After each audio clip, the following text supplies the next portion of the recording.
So as normal as yesterday, we'll just have a read, discuss a few points, and just make any comments, suggestions, what needs to be thought about, what is effectively we'll be talking the answer. So obviously we're not typing anything or putting anything into a spreadsheet, but no, that's great. Ready to go?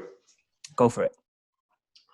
An audit manager in your firm has recently visited Celtic Limited, a new client. He had lunch with an old friend, Paul Morrison, and has now sent you the following memorandum. Paul Morris owns 6% of the issued £1 ordinary shares in Celtic Limited, a closed company. Straight away, you're thinking sort of closed company rules. Exactly. The company's principal activity is the wholesaling of specialist furniture, and Paul is employed full-time by the company as a sales manager. So we partially go and say Andy's employed by it.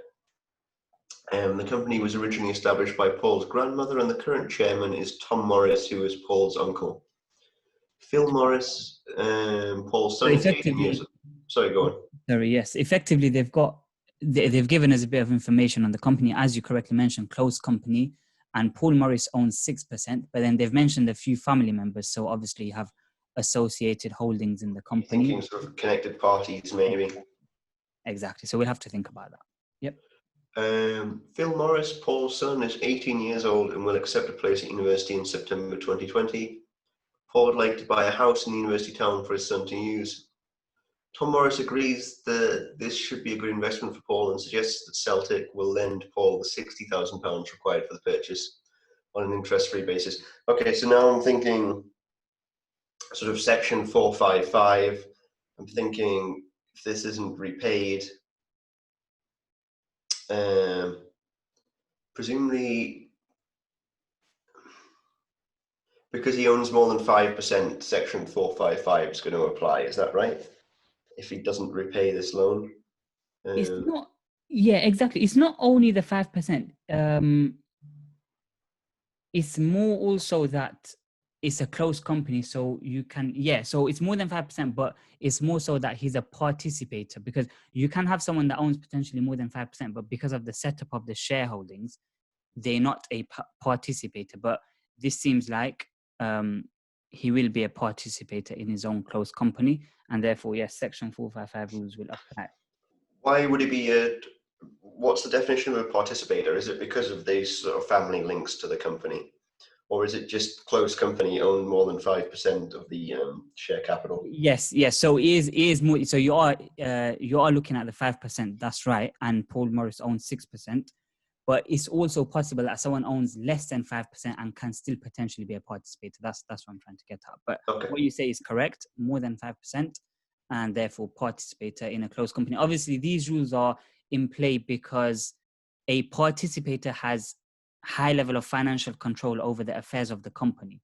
So it's important, according to Companies House legislation as well, that a participator runs the company in the best interest of the company. Obviously, with high level of financial control, they can play around. For example, lending 60,000 for the house purchase. So that's why these rules come into play. It is possible that the company will write off the loan in 3 to 4 years if the company continues to perform well. Are there any tax issues here? Yes. So, what are the tax issues? So you mentioned section 455. Is there anything else on the 60,000? Yeah. So if he doesn't pay, I'm just going to repeat myself slightly here, but I'll try and move on to related stuff. So if he doesn't pay that 60k back in 9 months, he's going to be liable to tax at 32.5% on the balance that's outstanding. Mm-hmm. The other thing is that when they write the loan off, the company will be able to get back the section 455 tax they've paid, but it'll be treated as a distribution to Paul, and so he'll be liable to income tax as if he was receiving dividends equal to the amount of the loan written off. I think there's no interest that needs to be charged. Presumably, if he was just an employee and wasn't a participator, he said to receiving a benefit equal to the official rate of interest times by the outstanding loan, which would be declared on a P11D, but because he's a participator, section 455 applies instead. Let me just stop you there. So, Is that right? no, so it doesn't mean if your participator is only section 455. Because Paul Morris is also an employee, both apply. So you have section 455 issues and P11D issues. Okay, great. As soon as they become employed or they are a director that's employed, then section 455 is specifically for participators, but for employees, any employee, P11D issues if they receive an interest-free loan exceeding £10,000. Okay. Great. Well, in which case he'll have a benefit, which will need to be declared on his P11D, equal to £60,000 multiplied by the official rate of interest, which will need to be submitted by the 6th of July, following the tax year. Yes, and then the payment? The payment's also due by, the payments of there's going to be Class 1A NIC due on the benefit as well, which is going to be at 13.8%.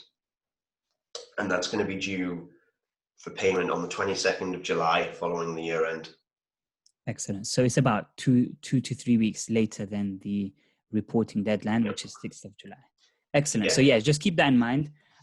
Interest free, therefore, if the £60,000 loan was received by Paul from Celtic Limited, but there was a commercial rate of interest being paid, what will be the implications then? If the interest paid is higher than the official rate of interest, then there's going to be no benefit. Yes, or equal to. And if it's less than the difference between the rate of interest charged and the official rate of interest, excellent, will be a benefit in kind for Paul.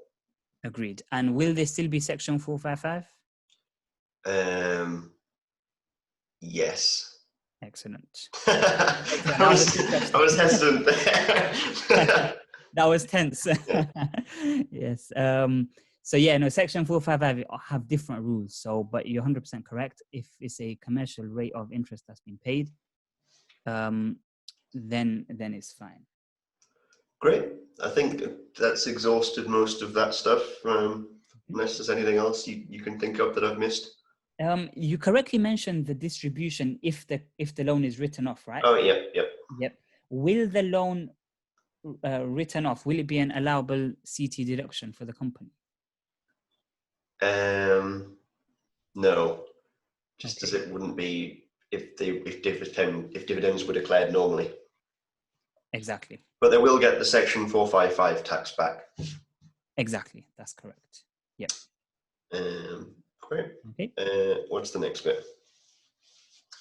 The company's corporation tax return for the year ended 31st of December 18 was only submitted on the 15th of July 2020, along with tax due for the year of 50k. The notice to file the return was received in January 2019. Okay, so it was submitted late. So the due date is going to be 9 months after the year end. Okay. So it's going to be due the end of September 2019. So there's going to be a few Paul's aware that the company has been charged penalties, and we're like, no, they've been calculated correctly. So there's going to be two kinds of penalties. Mm-hmm. There's going to be one for the late submission. I mean, it doesn't mention that it was paid late, but presumably if they didn't know what was due until the 15th of July 2020, they can't have paid it until then. So both the payment, so the payment is due 9 months after the year end, maybe? Correct, yes. 9 months and 1 day. So 1st of October. As was the return.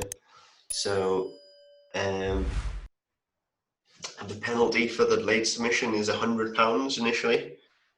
Yeah, just to stop you there, the return, so there's a massive disconnect with corporation tax, which is that the return is due 12 months after the end of the accounting period, but the payment is due 9 months and 1 day after. Right. So Yeah, I thought there was some discrepancy there in my head. It's a bit yeah, strange because you're going to have to know the amount to pay. exactly. It's very strange, and I still don't understand it fully to this day, but that's the way it is. I think, so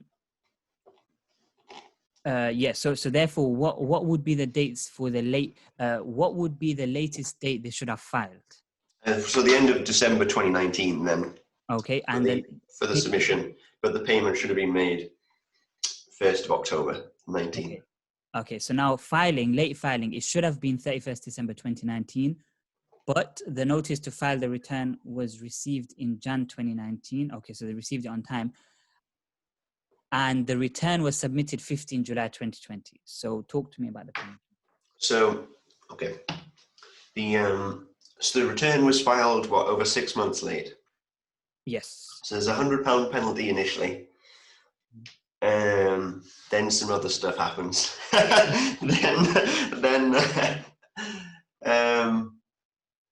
then there's at some point, I think it's 3 months. Yep. There's a 5% penalty, but then in between that, there's something else that goes on. I think it's £300 in between that. So I think it's £100 initially for it being late. Yep. And then if the return is more than 3 months late, then you have the daily £10 penalty up to a maximum of 90 days. So you can get a potential £900 there.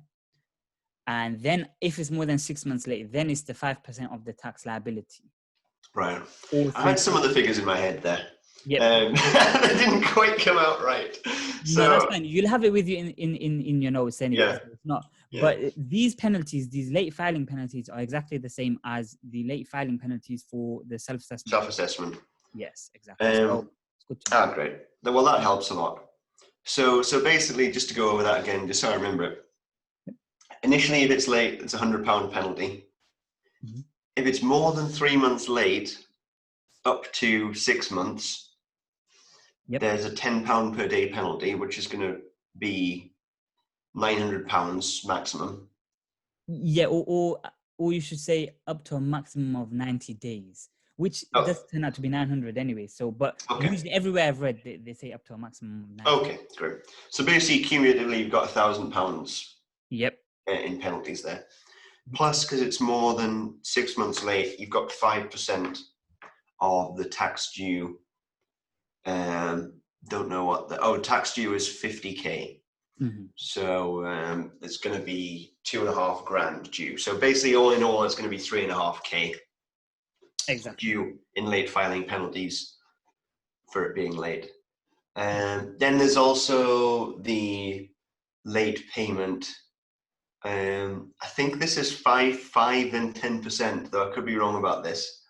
It's 5% and another 5% of the amount due. Yeah. So is this the 3 months thing that I was thinking of before? So this is so 5% initially is due. Yeah. So the payment was due 1st of October 2019. Obviously, it must have been paid later than that. Yeah. So initially, there's 2.5k due as a late payment penalty. Mm-hmm. But it was also more than 3 months late, a lot more than 3 months late. So there's another 5%, so another 2.5k, so 5k in total. I don't know if there's another one after that. Is it 9 months or something? I don't know what the next one is. Yeah. So 10% or something. I think the next one is 5% as well, if I'm not mistaken. So yeah. And is that for 9 months? So I mean, it is more than 9 months late. No, so for corporation tax, it's slightly different, but it's the 5% penalty. When you say after 3 months, that would be 3 months after the filing date.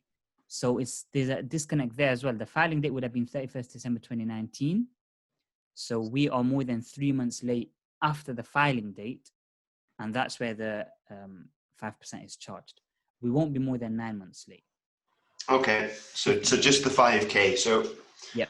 All in all, there was 3.5K due for late filing and 5K due for late payment, so 8.5K. Excellent. The total penalties, Excellent. which should have been charged. Probably wouldn't have got that, but I suppose I could have looked it up. So exactly, no, I think that's the way you need to think about it. So that's fine. Anything else on this question? You think this is the sort of question I'd like to get again? This is. It seems that you'd like to get all the questions. Well, the one I wouldn't want was the CGT, the incorporation one, and I didn't like the CGT one either. To be fair, saying you'd want 3 out of 5 isn't bad. Exactly. No, we're on the right track, so that's good.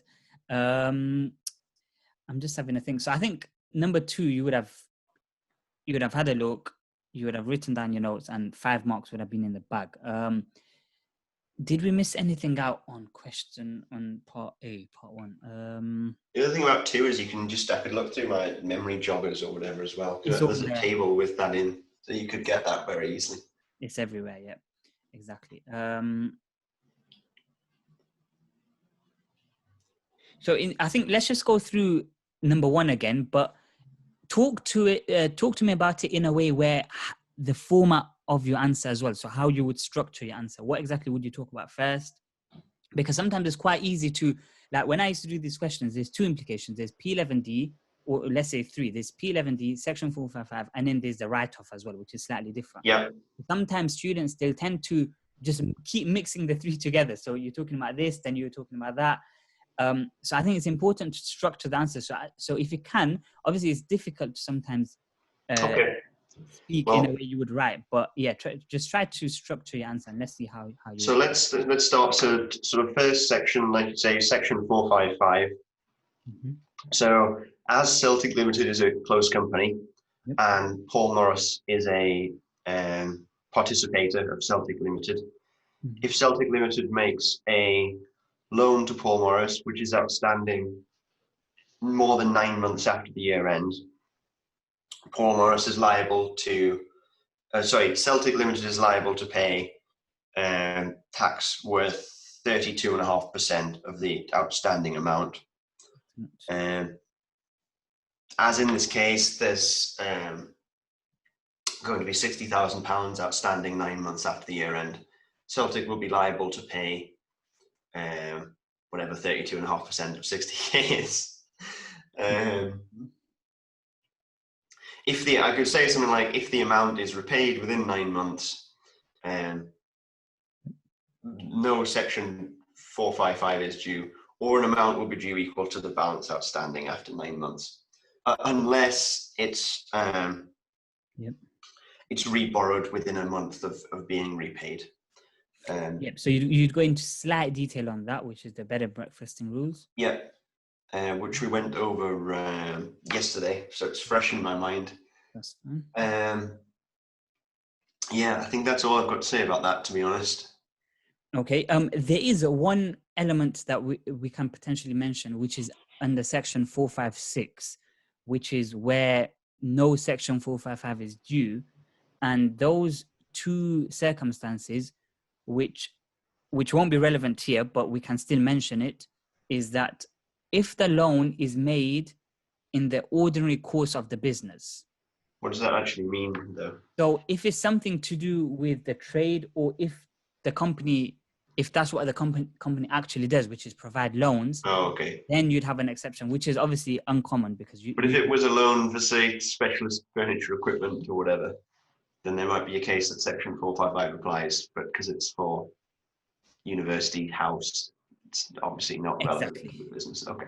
Exactly. It's nothing to do with the trade. Did they say what they do? It's wholesaling of specialist furniture. So it's nothing to do with the trade.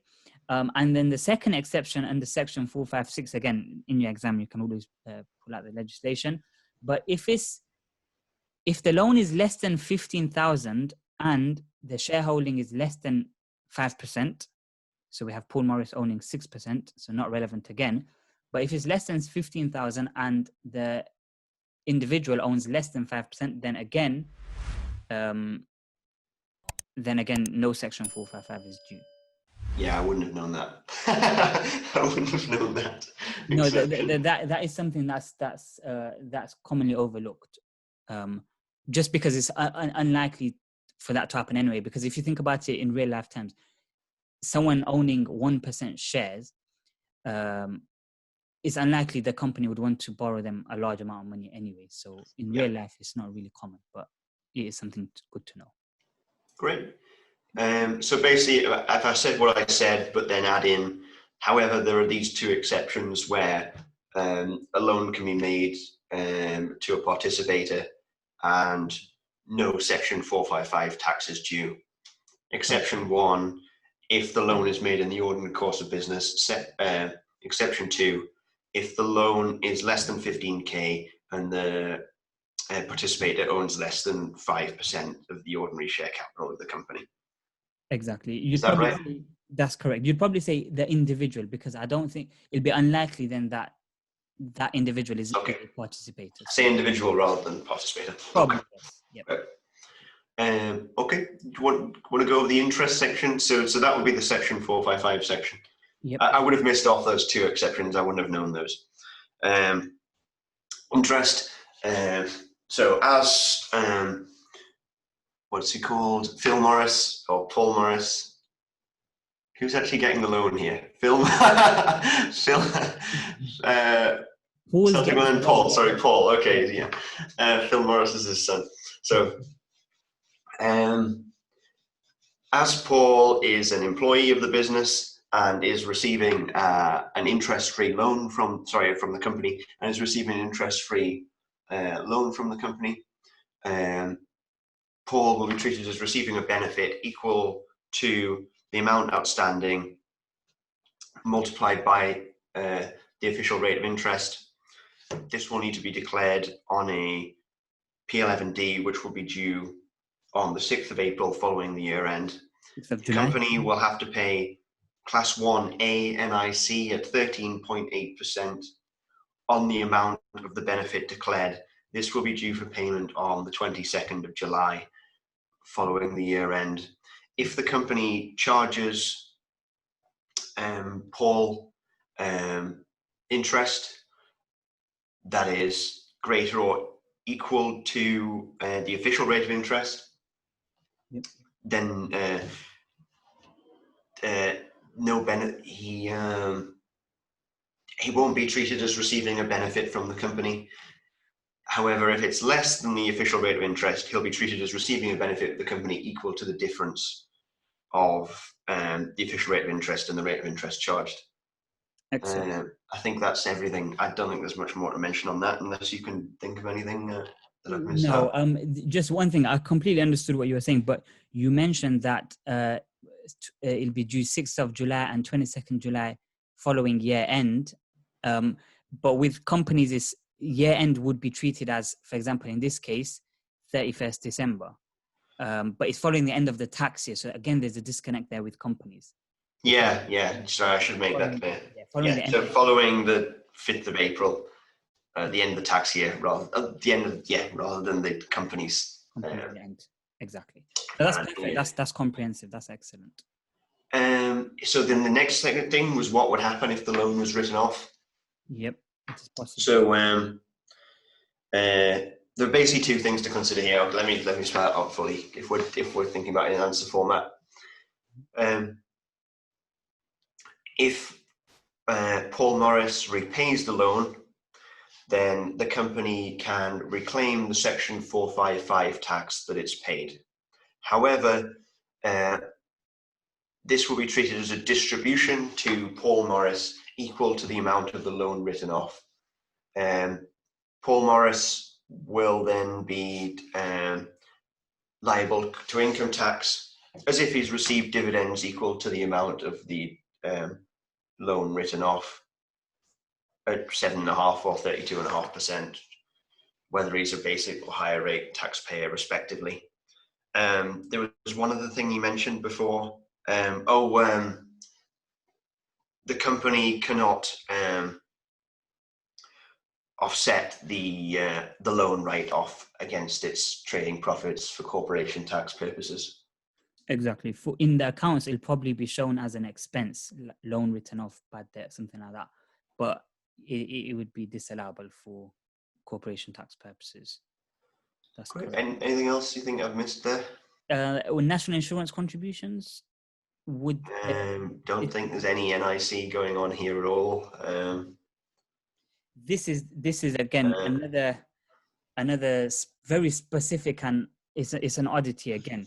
But when it comes to distributions, when loans are being written off to participators, then the amount written off, so the 60,000 here, will be subject to both primary and secondary class 1 NIC. You know what, now you mentioned that, I do remember that from the course 7 months ago. Now you mention it.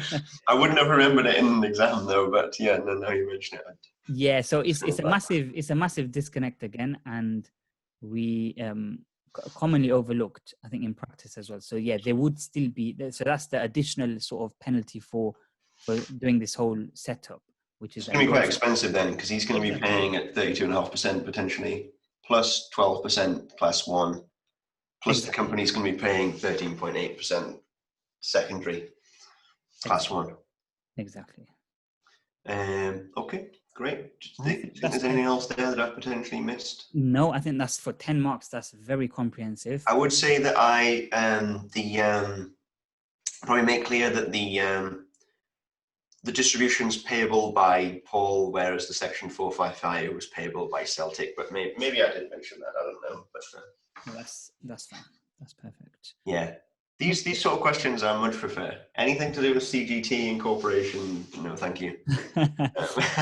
I think we should spend more time on them then, because you might as well get out of the system now. And that's true. Actually, that's true. Come to the big day, then you'll be fine.